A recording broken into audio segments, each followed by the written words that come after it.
எனதருமை தமிழ் சொந்தங்களுக்கு வணக்கம். இந்து சமய அறநிலைத்துறை அமைச்சர் சேகர் பாபு அந்த துறையை எவ்வளவு கேவலப்படுத்த முடியுமோ அவ்வளவு கேவலப்படுத்துவதற்குன்னு ஒரு அமைச்சர் காலையில கருணாநிதி சமாதியின் மீது ஸ்ரீவில்லிபுத்தூர் அந்த கோயிலோட படத்தை வச்சு வணங்குறாரு. எதுக்கு வணங்குறாரு நமக்கு தெரியல.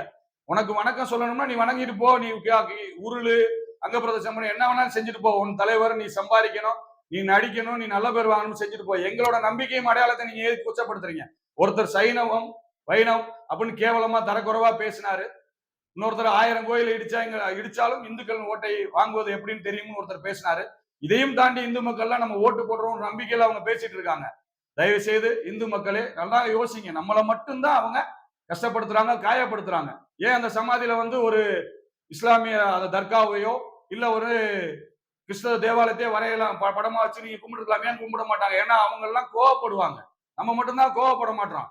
இதுக்காக நம்மளை திரும்ப திரும்ப அவமானப்படுத்திட்டே இருக்காங்க. கோயிலுக்கு போறது புண்ணியம் கிடையாது, நெற்றியில் விபூதி வைத்துக் கொள்வது புண்ணியம் கிடையாது, விரதம் இருப்பது புண்ணியம் கிடையாது. புண்ணியம் என்பது நாம் நம்பிக்கை வைக்கும் நம் மதத்தின் அடையாளத்தையும் நாம் வணங்கும் இறைவன் புனிதத்தையும் காப்பதுதான் நம்பிக்கை. தயவு செய்து இந்து மக்களே, இந்த இந்து விரோத அரசை வரும் தேர்தலில் தோற்கடிப்பதற்கு அனைவரும் உறுதி கொள்வோம். நன்றி, வணக்கம்.